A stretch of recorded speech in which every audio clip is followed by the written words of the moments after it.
What's constantly what? No. Next to you. I'm gonna nade over. Okay. I'm not nading over, I'm just trying to get it. Control. Like I said, I'll play fast.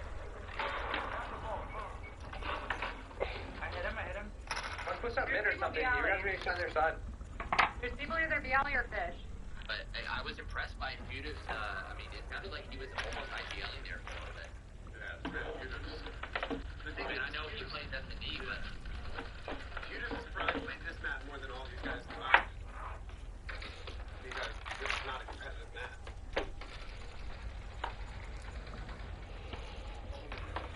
almost got incredibly unlucky with not only the stun, but the nade. Oh, Feudus. Somehow gets the kill. Ooh. This is a good one. Remember, he likes him up. Line him up and knock him down. Feudus with a 4-piece. The quad inside the bomb. Put him in a coffin. The staircase, the other one can't get away.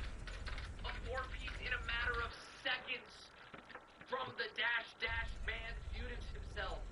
The dash Oh man. my god. That's exactly what you were talking about. You need something to Real momentum shift.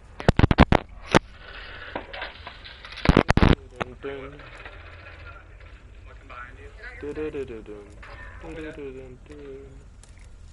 Yo, money room, Mojo. Chasing him down. He's on there. Yeah. One playing scene. He's up top. Top 3.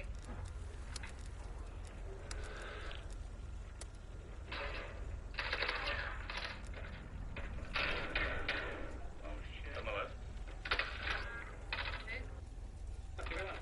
Middle. Any help?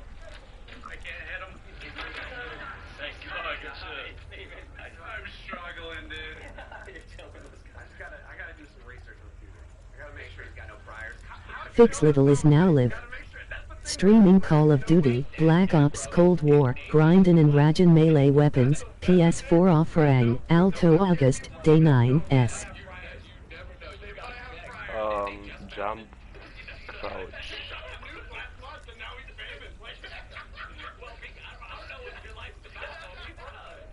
Feudus is the man.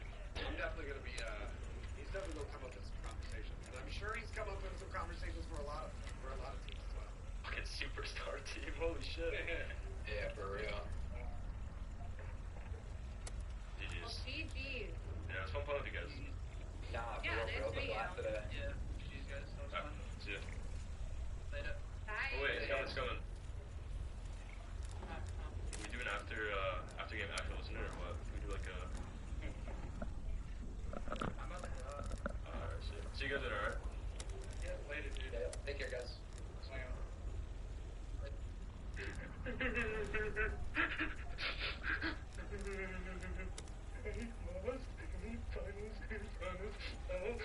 Friends?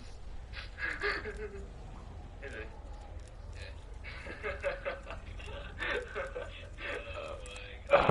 That's right. You guys are really good. Fucking Dude, I can't believe we made the finals, bro. Dude, I just knew that a fucking... Dude, I sit on shoot, bro. That was like a crazy team to have. Oh, yeah, no, I'm not upset at all. I'm actually really...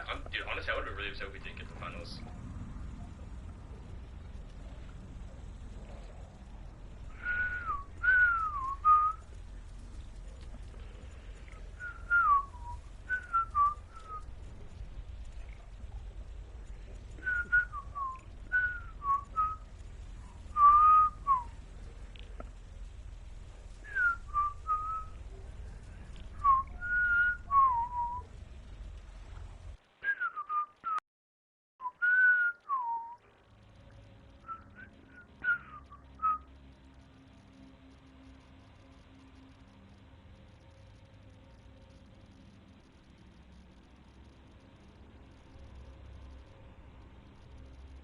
This video is sponsored by Klima. Mom. After an accident at work, a man was transported to the hospital for severe radiation poisoning. He recalled seeing a blue flash and throwing up immediately afterward. At first, medical staff believed he was fine. One even thought he would be well enough to leave the hospital. Despite his outward appearance, the man's body was... Assumo contacts are hostile. Doctors apply a number of experimental procedures to save what was left of him. The human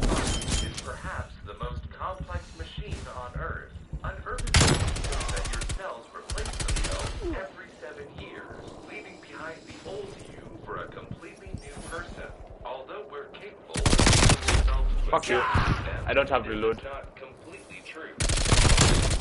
We lost the ability to regenerate cells, and how much time would we have before our body is no longer considered alive? This is the story of Hisashi Ouchi, the most irradiated man in history, his family, who couldn't let him go, and his 3-month-long battle for survival in a body falling apart at the seams.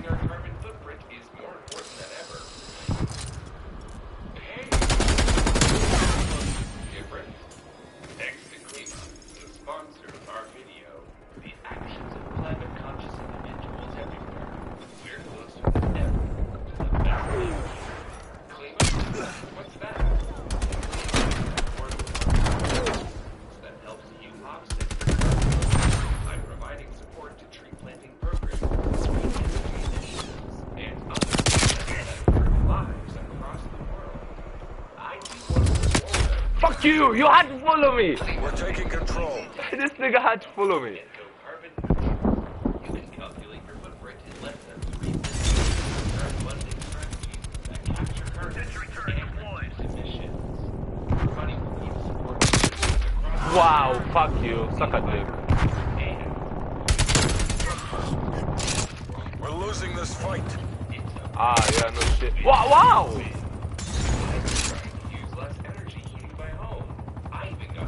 Hostile spy plane established overhead.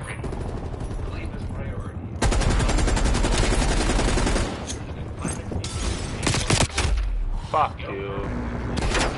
Get Cleveland today and get 10 extra planted in your name. Just hit the description and enter the code. Route 10 to claim your trees and support our channel. We've taken the lead. Yeah.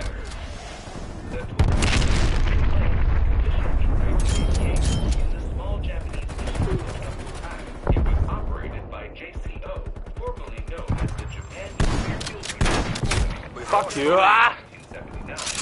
For 10 years, the nuclear plant supplied sundry research and experimental reactors for the Japanese scientific community, but wasn't part of the actual energy grid. The plant produced up to 3 tons of enriched uranium per year up until the accident in September 1999. Workers would dissolve uranium oxide powder using nitric acid in a distillation tank, then pump the resulting substance, now called uranol nitrate, into storage geometry for mixing. Then, this isn't how we drilled it. Pull it back. Enemy counter spy plane inbound. Keeping it from hitting critical mass. However,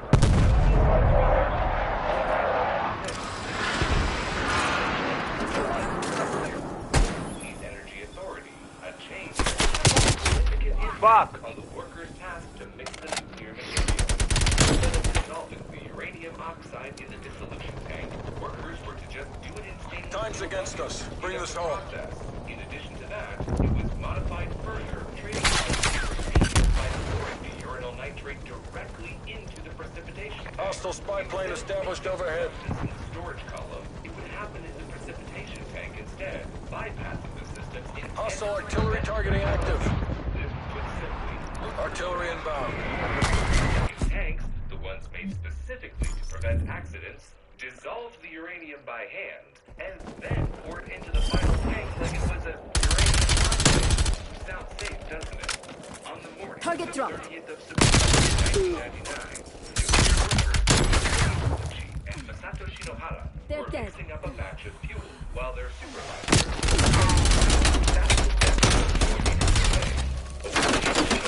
were supposed to mix up 2.4 kilos of enriched uranium. But instead, they were manually mixing up 16 kilos of nuclear substance in the aforementioned steel buckets. This was, as we mentioned before, wildly dangerous.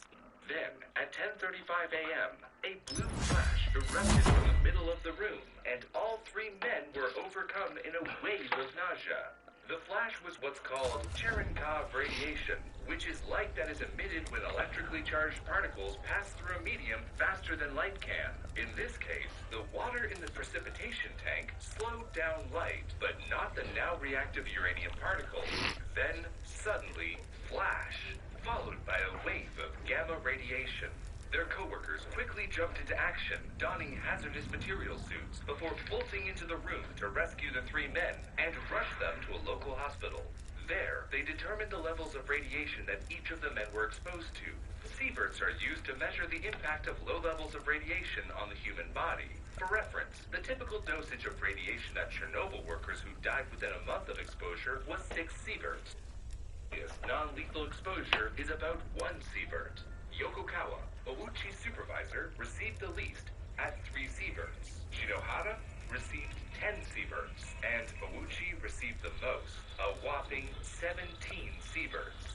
Soon after arriving at a local hospital, medical staff decided that they were ill-equipped to help Ouchi, transferring him to the Tokyo University Hospital, where more experimental methods could be attempted. Everything is okay. Dr. Maikawa, the Everything lead is doctor okay. in I don't know Ouchi's what. case, I can't heard smell about what the you're accident smelling. on the news in the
Later, she remarked that she was impressed by his story and told him, "You've married with a passionate love."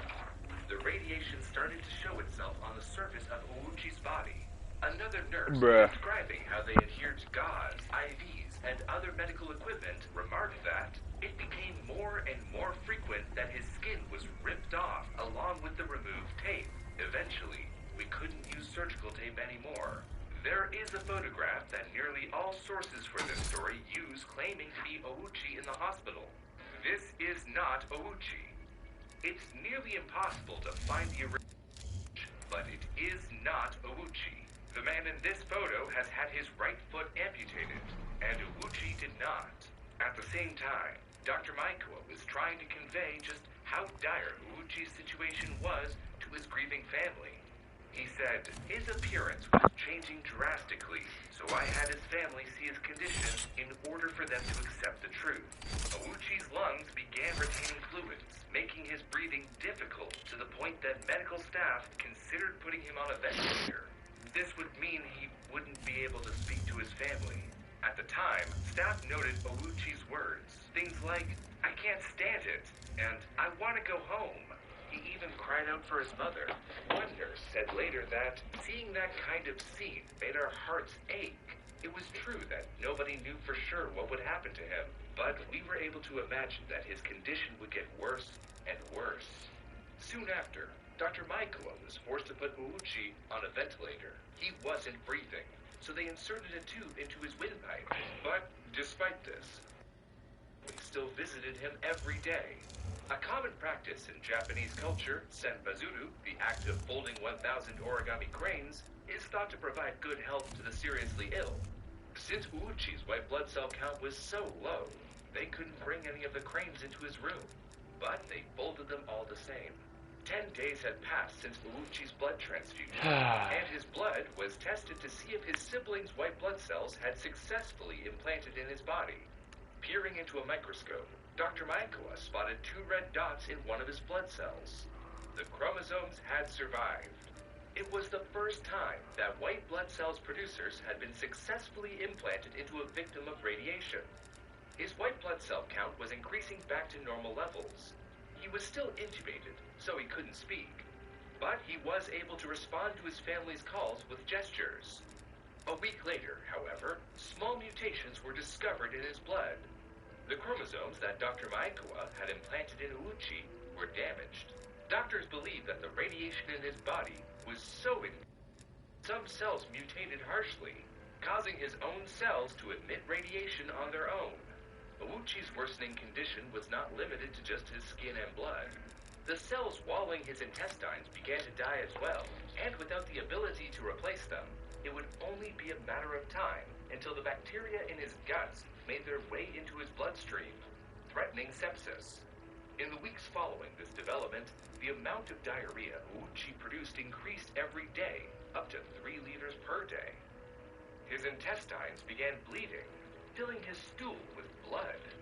In fact, he was losing so much blood that there were days where he received more than 10 blood transfusions in half a day. Uuchi was moved to a bed that could tilt, made for critically ill patients to aid his circulation. His body was covered almost entirely with gauze, and his eyes began bleeding. Another nurse described his condition at the time, saying that there was a lot of exudate in his skin. It took almost half a day to treat it. Exudate meaning body weeping. His body was seeping moisture. Uuchi was also given a ton of narcotics to help him manage his pain. But despite that, he still looked like he was suffering terribly. At this point, Uuchi was losing around 10 liters of water a day, just through his skin and intestines. So it became imperative that they replenish the same amount of water each day.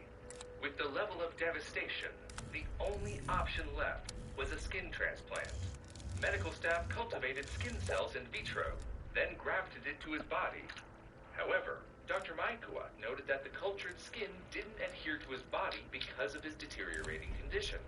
While it was obvious that Uuchi's chances were slim, according to another member of the team, if somebody had said that aloud, if somebody had had doubts about the active intervention in his life, and the doubts had spread across the team, we would have lost sight of our purpose. What the hell are we doing? For whom? For what?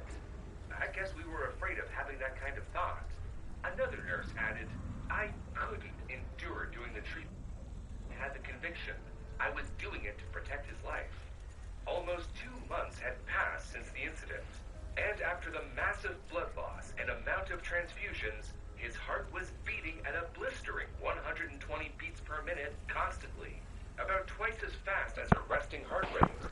It was as if he was running a marathon all day, every day. One morning, Dr. Maikawa was doing his rounds when he saw it. A monitor displaying Uuchi's condition showed that his heart had stopped. Dr. Maikawa bolted to Uuchi's room to start CPR. By the end of the day, Uuchi's heart had stopped and started 3 times. He was still alive, but the effects of his multiple heart failures were taking their toll on the rest of his body. He was no longer conscious enough to respond. Dr. Maikawa said, some of the staff members, including me, had a feeling that we shouldn't continue the treatment anymore. However, Mr. Uuchi's family didn't give up hope for his recovery until the very end. medical bed. His mother called out for him. Hisashi, hold on. While his father leaned in close to give him some words of encouragement. Nigga. Never give up. But things were only going to get worse. His immune system functioned and began attacking his own body. He needed to undergo even more blood transfusions to keep his body from tearing itself apart. Dr. Maikawa admitted that there were no workable solutions. My honest feeling was that we were in a complete deadlock. On the 81st day after the accident at Tokaimura, well into December, Dr. Maikawa called Ouchi's family together and recommended that if his heart stopped beating again, they should not attempt to resuscitate him. They agreed. So, Dr. Maikawa gave his medical team the do not resuscitate order. The following day, Ouchi's wife had a chance to speak with him. She dropped off another batch of paper cranes, which now outnumbered just short of 10,000, and said she wanted to ring in the new year with him. 2 days later, Ouchi's wife with their son. This was the first time in a long time they'd been able to see Ouchi without bandages covering his face. His son, who was in elementary school, said, with hope in his heart, "Dad, hang in there." A nurse who was in the room said that this was the first time she'd seen his wife cry. As far as I could see, Finally. that was the only time she cried. Apparently, she was trying to suppress a cry. I thought she didn't have to do that.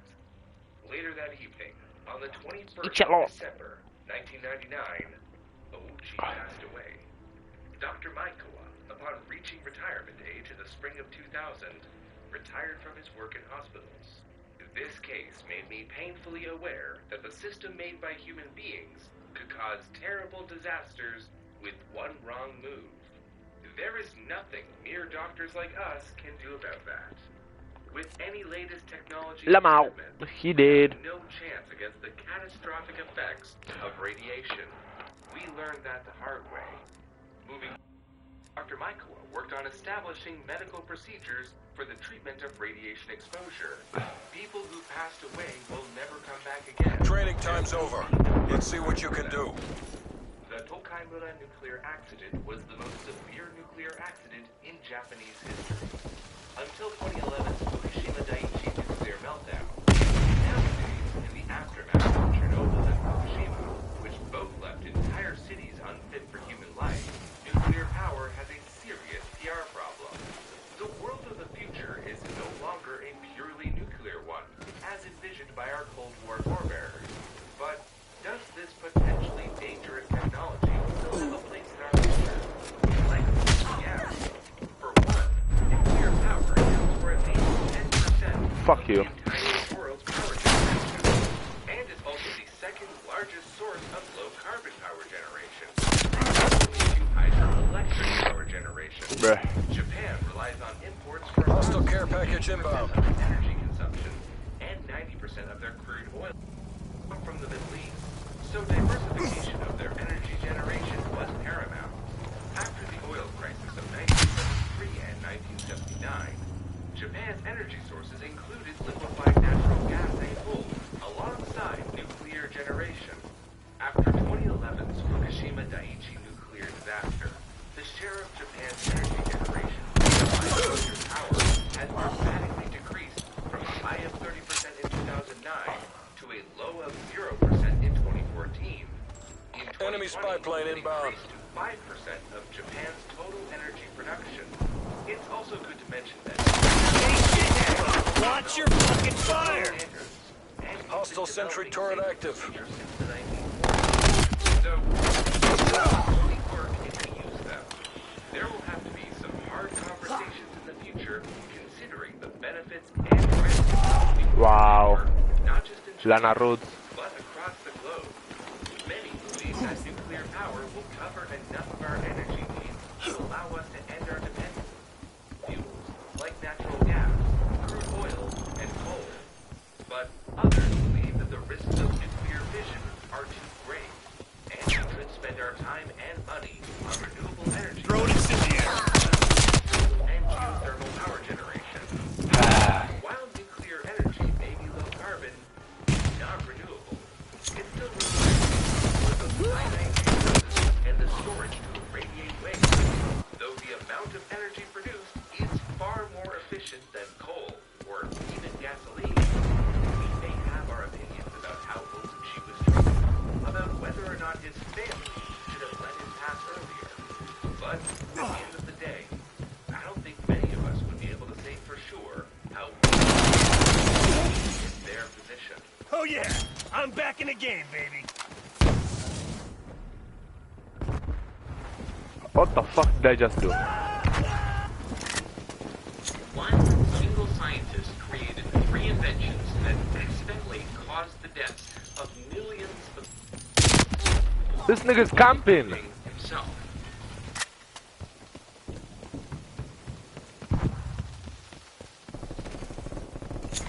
Ignite Molotov. Not only that, they decreased the average intelligence of people all around the world, increased crime rates, and caused 2 completely separate environmental disasters that we are going still out. dealing with today. Part of this video is sponsored by Ren. More about them at the end of the show. In 1944, as a young chemist who had just finished his master's, Claire Patterson went to work on the Manhattan Project, building the first nuclear weapons. His job was to concentrate uranium-235, the fissile bombs, from the much more uranium-238. This required huge spectrometers, which separated the 2 types of uranium by their Enemy counter spy plane inbound. Multiple enemy counter spy planes overhead.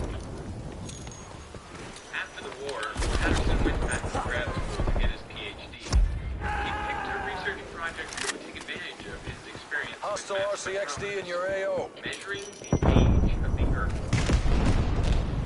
Radioactive rocks are effectively clocks.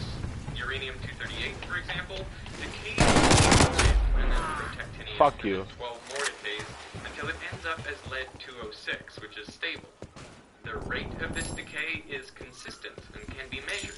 It takes 4.5 billion years for half of a sample of U-238 to decay into lead-206. Patterson's PhD project was to determine the age Hostile of the spy Earth plane by established measuring the overhead. ratio of uranium to lead.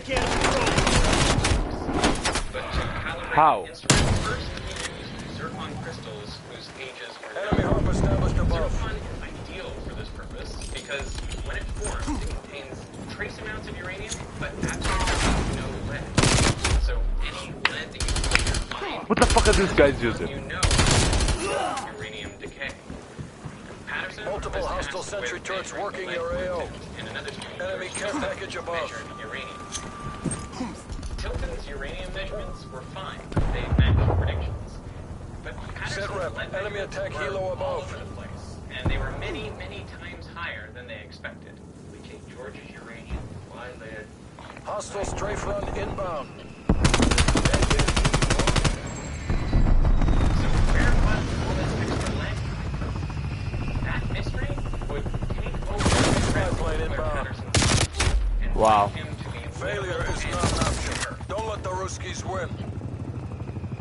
In 1908, Laying proximity bomb. driving across the Belle Isle Bridge, the car stalled. Throw an incendiary. Stopped.